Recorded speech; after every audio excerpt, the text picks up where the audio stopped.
Bom dia, povo de Deus. Saúdo a todos com a graça e a paz de Jesus Cristo, que excede todo entendimento. Estamos no nosso 25º dia da campanha de oração pela família, certo?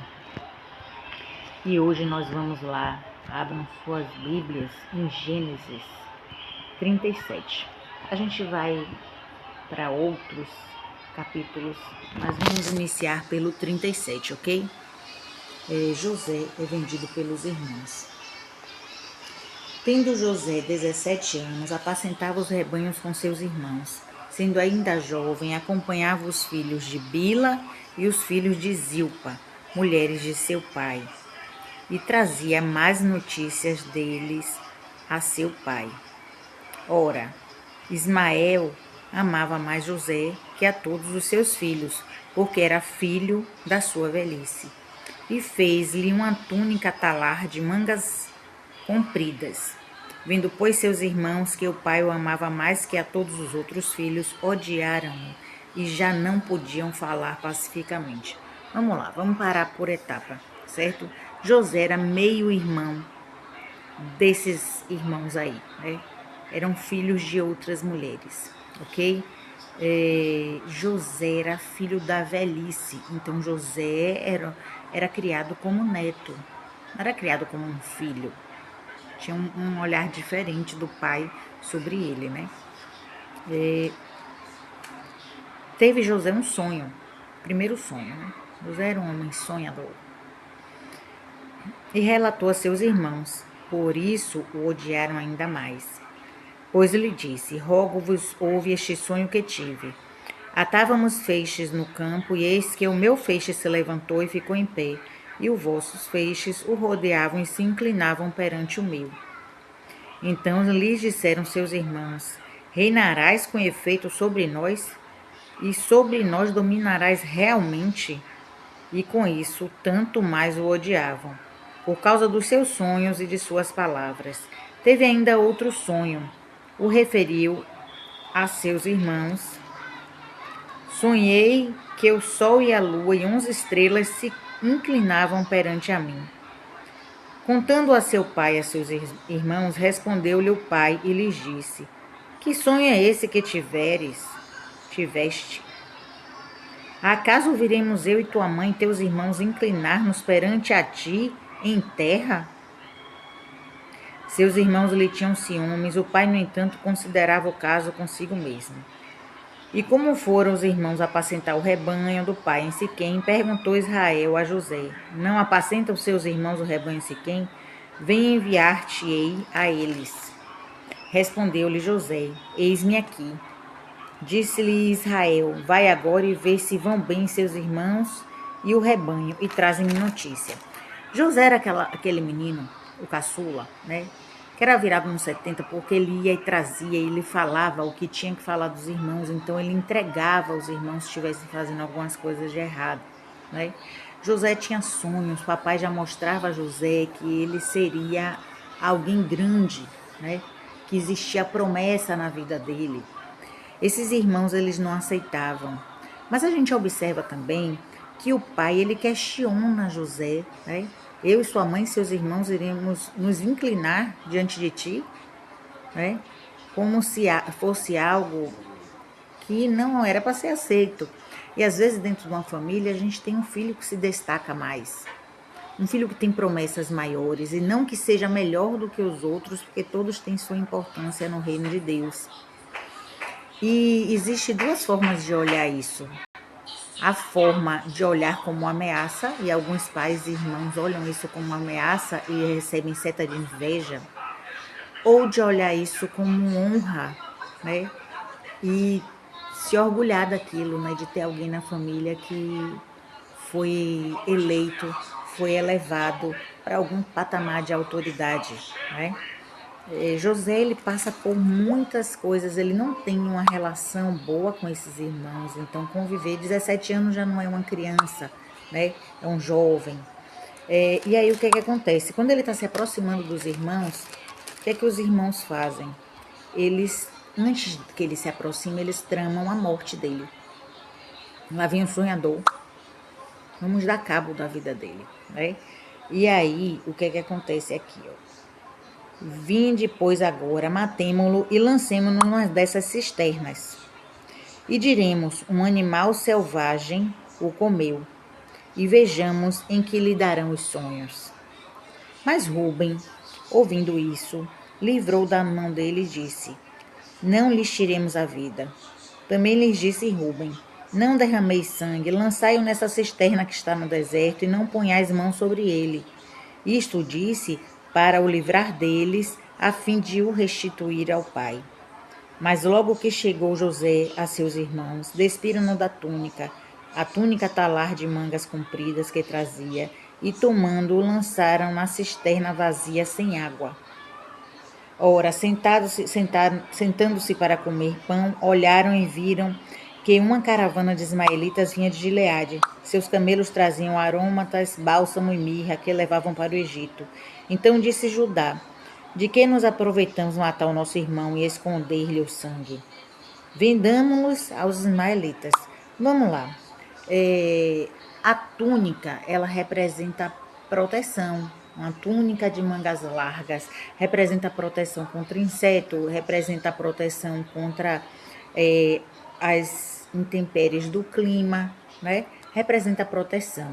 Então, se a gente for olhar além da parte física, né, desse texto, é um pai que protege mais um filho do que outro. E talvez Israel protegesse mais ele não porque tinha mais amor, mas porque via uma fragilidade nas relações.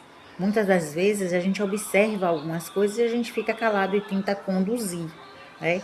Poderia ser uma forma de condução de uma família, de gestão de uma família, né? Fazer com que aquela pessoa se sentisse amada em meio ao ambiente em que estava. Ele nasce depois, ele é o filho da velhice, né? É um dos caçulas. Tem um olhar de uma certa ameaça para os outros, para os demais. E aí, além disso tudo, ele começa a ter sonhos que ele se enaltece e ele fala desses sonhos, né? Ele conta os sonhos que ele tem. Isso também incomoda, né? Será que vai acontecer a gente ter que se inclinar para ele, né?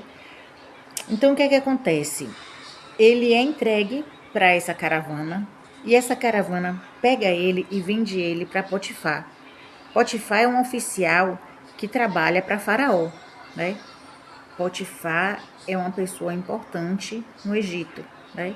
Um oficial, vamos supor, do exército, não sei se seria exército, mas que tem uma importância diante daquele faraó. E o que acontece? O faraó tem sonhos, ele precisa que alguém decifre, chama os dele, da cultura dele, essas pessoas não conseguem decifrar. E eis que o copeiro lembra de José, que um dia conseguiu revelar um sonho para ele, estava na masmorra, né? E aí mandam chamar José. E José traduz esse sonho. Com a tradução do sonho, o que acontece? Faraó vai dar a José, tira o anel do seu dedo e entrega a José como sinônimo de autoridade. Põe ele para andar por todo o Egito no segundo carro, dizendo que ele é a segunda pessoa depois de Faraó. E que tudo que acontecer no Egito seria consultando a ele, né, como administrador. Então, José, ele foi discriminado pelos irmãos. José, ele foi jogado numa cisterna, ele foi vendido para povos estranhos, ele foi enlutado, né, porque o pai chorou. Os irmãos dizem que um bicho selvagem pegou ele e leva os trapos de roupa com sangue de animal. Então, ele foi morto pelos irmãos, né? Não morto de fato e de direito, mas a história que foi contada foi essa. Ele é jogado em terras estranhas, então povos estranhos o adotam. Ele tem uma nova família. Dentro dessa nova família, Faraó dá a ele um novo nome. Um novo nome significa cidadania, né? Eu estou lhe dando o direito de viver a minha cultura, o meu povo, tal. José permanece naquela cultura, mas não perde a fé dele no pai, sabe? Ele não perde o que ele tinha de conexão com Deus. Ele não perde. Ele segue com esse Deus que ele busca, que ele ora e que conversa com ele através de revelações e sonhos. José é colocado como num patamar de governador, a segunda pessoa mais importante, porque a primeira pessoa era Faraó, né? E aí a gente vai ver que o processo ele não cancela a promessa, né? Todo o processo que José passou não cancela o que Deus tinha na vida dele, para a vida dele. Aonde José chegava, ele prosperava. Então José consegue prosperar toda a semeadura daquela terra, a ponto de várias nações virem comprar da mão dele, né? Virem realmente, ele sonha com o sol, a lua, né? As estrelas, 11 estrelas. Então todas as nações indo até o Egito para comprar, para buscar. Outra coisa é que dentro dessa realidade de José, os irmãos viam nele uma pessoa frágil, que eles poderiam fazer qualquer coisa, inclusive dar cabo da vida dele, né? Mas Deus via nele potencial. Deus não via José para José. Deus via José para nações. Deus via o propósito de José para o povo, né? José vem para alimentar um povo. Alimentar de esperança, alimentar com alimento físico, né? Para trazer paz em meio a todos os tumultos, inclusive ao período de seca, né? José consegue organizar as coisas. José faz leitura de cenário. Ele consegue fazer leitura de cenário em meio aos sonhos dele. E o que acontece? Onde é que a gente quer chegar com isso aí? Quantas pessoas estão com o Egito dentro de suas casas, dentro de suas famílias? Quantas pessoas estão olhando para aquele filho que é a promessa e não acreditando, invalidando? Quantos irmãos estão setados por seta de inveja? Quantos pais estão visualizando essas setas de inveja e estão sem saber o que fazer, né? Todo mundo tem uma promessa na vida, mas tem pessoas que têm promessas sobre vida de pessoas, promessas com autoridade, né? O fato de uma pessoa ser pastor, um pai ser pastor, ser pastora, não quer dizer que os filhos tenham que ser pastores e pastoras. Às vezes a gente quer botar promessa onde não tem. A gente quer botar sobre uma pessoa uma túnica que não cabe nela e que vai pesar. Vai pesar, né? Ou então a gente quer tirar a túnica de um porque a gente acredita que o outro tem mais dons e talentos. Mas José, na realidade dele, né, com os irmãos, ele apacentava animais e ficava indo, era o leve trás do que os irmãos estavam fazendo, né? Ele não tinha essa condição de governar algum lugar, ele não tinha estrutura para isso. Mas quando o papai quer, ele capacita, ele faz as coisas acontecerem. Estar no seio de uma família e estar sendo desmerecido por irmãos, desvalorizado pelos pais, desacreditado pela comunidade, é algo que pode acontecer. Geralmente quem tem promessa também passa por perseguições. A gente vê na história, né? Uma coisa ligada à outra. Os processos não são processos tranquilos. A gente é burilado, a gente é lapidado. E o processo que dói é o que capacita, é o que fortalece, é o que faz a gente explodir, né? José, ele vai cumprir a promessa dele em terras estranhas. José é adotado por um povo. Ele passa no segundo carro e todo mundo referencia, todo mundo se curva para ele. José é visto pelo estranho, mas não é visto pela família. É reconhecido pelo estranho, mas não é reconhecido pela família. Vocês entendem que tudo coopera para o bem daqueles que amam a Deus e amam a Cristo e amam o Espírito Santo de Deus? Então, em meio ao tumulto, eu não sei o que você está passando, eu não sei qual é a sua realidade, eu não sei qual é o seu Egito, Mas papai manda lhe dizer que aonde já há promessa, há processo, mas há uma história de vitória, há um banquete diante dos inimigos. E para que isso aconteça, a gente precisa realmente amar a Deus, amar a Jesus, amar o Espírito Santo de Deus, para que tudo coopere para o nosso bem. Amém? A gente precisa ter posicionamento espiritual. A gente precisa orar. A gente precisa pedir a papai sabedoria e discernimento.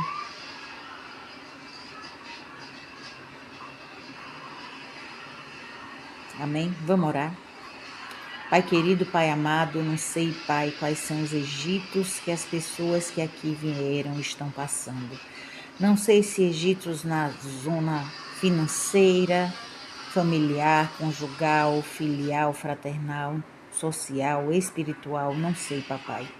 Que tipo de poço essas pessoas foram lançadas, eu não sei que tipo de morte foi tentado contra a vida dessas pessoas, eu não sei quais são as setas, eu não sei, Pai, mas o Senhor, que vai no oculto, no profundo, que é onisciente, que é onipresente, sabe de todas as coisas e está no amanhã de cada um de nós. Pai, eu vos rogo, Pai, vai até seus filhos, dá sabedoria, dá entendimento, dá o discernimento, dá caminhos, coloca pessoas, Pai, para que a honra chegue, porque a honra da segunda casa é maior do que a primeira, e isso é promessa tua, papai, e a gente abraça e sabe que o Senhor não é filho do homem para mentir, Pai. E é aquele que começou a boa obra e vai acabar da forma melhor. É especialista em resolver problemas que a gente não vê solução. Quem era José? Quais as possibilidades na vida da família de José ele tinha para chegar onde ele chegou? Não naquela terra, pai, naquela terra dele, na terra onde ele nasceu, no meio do povo dele, ele não tinha, papai. Mas no meio do Egito, no meio de um faraó, no meio de alguém que poderia ser o mal da vida de José, é onde José é enaltecido, é onde José é valorizado, é onde José alimenta nações. Eu não sei quais são as nações que seus filhos vão alimentar, pai, mas o Senhor sabe. Capacita, não permita que eles desistam, não permita que eles retornem, não permita, pai. Sabemos que para a gente sair muitas das vezes do nosso cativeiro, precisamos passar por dores para não retornarmos para lá antes da hora. Faz com que o seu processo seja cumprido na vida de cada um de nós, porque a tua vontade, papai, ela é boa, perfeita e agradável. Ela é sempre boa, perfeita e agradável. Amém? É isso que desejamos e que pedimos e rogamos em nome de Jesus Cristo no dia de hoje. Amém. Glória a Deus. Aleluia.